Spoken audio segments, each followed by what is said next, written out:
Hey there, ever looked at your bank account and wondered if you've been hacked by a very boring thief who only buys overpriced sourdough bread?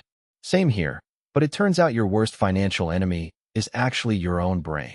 Yes, that 3-pound jelly-like blob in your skull is constantly running background scripts to separate you from your hard-earned cash, and today, we're exposing its dirty tricks. First up, the anchoring effect. This is when your brain latches onto the very first price it sees, like a toddler gripping a dirty stick they found in the park. So when a store says a fancy juice blender is normally $2,000, but now only $200, your brain does a happy dance because it thinks it's saved a fortune, completely ignoring that you don't even like kale smoothies.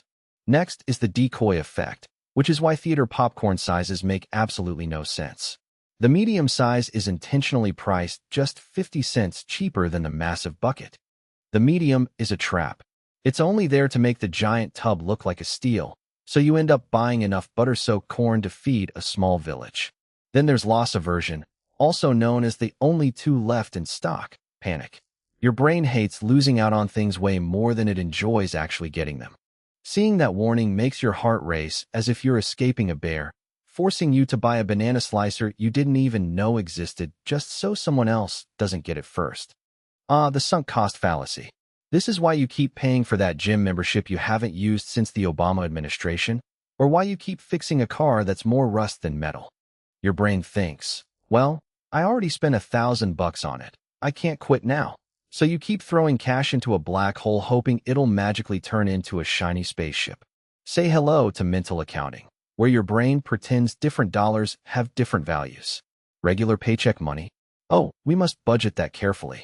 But a tax refund or a $20 bill you found in your old winter jacket? That's play money, which means you must immediately spend it on a gold-plated cat collar. The endowment effect is a sneak attack. Once you touch, test drive, or even just hold an object, your brain acts like you're already married to it. You suddenly value it way more just because it's yours, making it physically painful to put it back on the shelf and walk away.